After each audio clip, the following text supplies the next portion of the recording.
সম্প্রতি সামাজিক মাধ্যমে একটা পোস্ট খুব ভাইরাল হয়েছে, যা দেখে আমি একটু তাজ্জব বনে গেছি যে রাজ্যটাতে কি চলছে। ঘটনা সম্ভবত গতকাল অথবা পরশু দিনের। একজন যুবক, তার নাম যা এখানে বেরিয়েছে, এই শানু মালাকার। তিনি একজন লোকশিল্পী, নিজেও গান এবং গান গিয়ে শোনান। তার সাথে শারীরিক কসরত দেখিয়ে মানুষকে খুশি করে আনন্দ দিয়ে তিনি 2-4 পয়সা তিনি জমান। এবং সেই পোস্টের মাধ্যমেই এবং যে পোস্টটা ভাইরাল হয়েছে সেখানে যে নানা মানুষের কমেন্ট, সে অর্থ তিনি যা সংগ্রহ করেন নিজের জন্য খরচ করেন না, এটাও গরিব দুঃখী বা দুস্থ তাদেরকে বিলিয়ে দেন, সমাজসেবা তো করেন। এখন সেখানে যে ঘটনাটি ঘটেছে, একজন যুবক নিজেকে রাষ্ট্রবাদী পরিচয় দিয়ে সরাসরি তাকে বলছে যে গানটা এই শানু মালাকার সেদিন শোনাচ্ছিলেন সেটা একটা ভক্তিমূলক এবং মানবতার আহ্বান, কিন্তু সেই গানের একটা কলিতে আল্লাহ বা এরকম কিছু কথাবার্তা আছে। কেন আল্লাহর নাম নেবে? কেন আরেকটা ধর্মের আরাধ্য সেরকম ব্যক্তিকে তার জয়গান করবে? এটা ভারতবর্ষ, আর আল্লাহ মানেই হলো বা যে ধর্মের অনুসারী তারা জেহাদি। ভারতের মাটিতে এরকম গান গাওয়া যাবে না। এবং তাকে প্রায় বর্তমান সময়েতে এই সাম্প্রদায়িক শক্তি যেরকম একটা সম্প্রদায়কে হুমকি দেয়, পাকিস্তানে চলে যাও, ভারতবর্ষে থাকতে পারবে না, এটা নির্দিষ্ট কোনো একটা সম্প্রদায়ের দেশ, অসংখ্য লোকের সামনে এইভাবে তাকে হুমকি দিয়ে যাচ্ছে, প্রায় মারমুখী। সম্ভবত এটা ভিডিও ক্লিপে দেখা যায়নি, কিন্তু কয়েকটা পত্রিকাতে উঠেছে, তার উপর দৈহিক আক্রমণ হয়েছে। কিন্তু এখন অবধি এই আক্রমণকারী ব্যক্তি স্বাধীনতার উপরে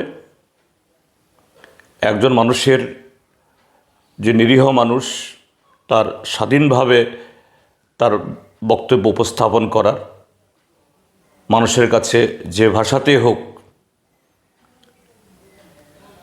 ভক্তিমূলক গান, এটা হিন্দু হোক, মুসলমান হোক, খ্রিস্টান হোক, বৌদ্ধ হোক, সেই ধর্মবিশ্বাসের উপর ভিত্তি করে সে গান দিয়ে আহ্বান করার এই অধিকার আমাদের দেশের মানুষের জন্মগত অধিকার, সংবিধান স্বীকৃত অধিকার। আর তার বিরুদ্ধে এইভাবে দিন দুপুরে জনসমক্ষে হামলা করছে। কিন্তু আমাদের রাজ্য প্রশাসনের তরফ থেকে, আরক্ষা দপ্তরের তরফ থেকে কোনো পদক্ষেপ নেওয়া হয়েছে সেরকম খবর নেই। পত্রপত্রিকায় দেখছি যে কোনো একটা সংগঠনের লোক, তথাকথিত সনাতনী নাম দিয়ে কিছু লোক কারো বিরুদ্ধে একটা মিছিল করলেই, কারো বিরুদ্ধে একটা থানাতে অভিযোগ করলেই,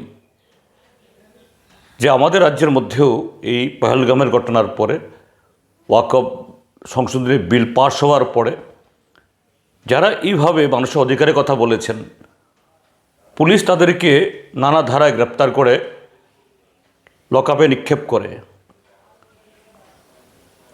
8, 9, 10 দিন, 12 দিন ওদেরকে এইভাবে হয়রান করে। তো এক্ষেত্রে কেন হবে না?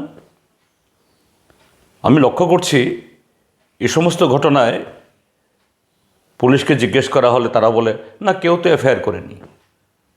তো এরকম তো ঘটনা অন্য ক্ষেত্রেতে কিছু লোক মিছিল করলো, এফআইআর না করলেও পুলিশ হন্তদন্ত হয়ে তাদের বিরুদ্ধে নানা ধরনের যে ধারা যুক্ত করে দেয়, যা এই সমস্ত লোকদের বয়ানে যারা সাংবিধানিক অধিকার হিসেবে কথা বলেন সেই ধারা যুক্ত করা যায় না, কিন্তু এইভাবে হয়রানি করছে, এই ক্ষেত্রেও হবে না কেন? আর ত্রিপুরাজ্যে কী করে সাধারণ মানুষ এফআইআর করবে? এফআইআর করতে গেলেই তো এই লোকগুলো আবার বাড়িঘর হামলা করবে। গতকালের এরকম একটা ঘটনা ঘটেছে কমলপুরে। এই ভারতীয় জনতা পার্টি লোভে ফাঁদে পড়ে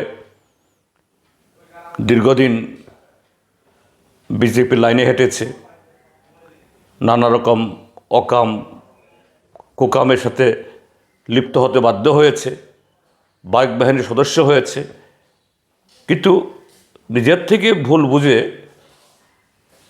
অন্য একটা দলে তারা বিজেপিতে পদত্যাগ করে আসছেন। আর গতকালই রাত্রেবেলা তার বাড়িতে আক্রমণ হয়েছে, আবার তার বিরুদ্ধে এরকম মিথ্যা মামলা দিয়ে তাকে গ্রেপ্তার করানো হয়েছে। তো ত্রিপুরাজ্যের মধ্যে নিরীহ মানুষ এইভাবে থানায় বিচার চাইবার সে পরিবেশ আছে? সে আইনের শাসন আছে? আমি স্বনির্বদ্ধভাবে আমাদের রাজ্যের বর্তমান পুলিশ প্রশাসন, তার মাথায় একজন অত্যন্ত সৎ এবং দক্ষ অফিসার এখন বসেছেন, তার কাছে অনুরোধ করব এবং সরকারকে অনুরোধ করব যে এই শানু মালাকারের উপরে যে আক্রমণকারী দুষ্কৃতী, একজন নাগরিকের ব্যক্তি স্বাধীনতা, তার উপরে সে আক্রমণ করেছে এবং সরাসরি যে একটা নির্দিষ্ট ধর্ম মানেই হলো জেহাদি, তাদের উপাসনালয় মানেই হলো এটা সন্ত্রাসবাদীদের আখড়া, তাদের পাকিস্তানে এই যেতে হবে, এইভাবে হুমকিকারী। এটার বিরুদ্ধে যে ধারাগুলির প্রযোজ্য হয়, যে ধরনের পদক্ষেপ পুলিশ নেওয়া উচিত দ্রুত নেওয়া হোক। তা না হলে পরে এই রাজ্যের আইন শৃঙ্খলার আরও অবনতি ঘটবে। যতই বড় বড় বিজ্ঞাপন দিক, ভালো ভালো কথা বলুক, এতে রাজ্যের আইন শৃঙ্খলার পরিবেশের এবং মানুষের মধ্যে সংহতি এবং এই কি বলে সাম্প্রদায়িক সৌহার্দ্যের এতে উন্নতি হবে না, বরঞ্চ ক্ষতিই হবে। কাজেই এটাকে ছোট করে দেখা না, আমি অনুরোধ করব সরকার দ্রুত পদক্ষেপ নিক শানু মালাকারের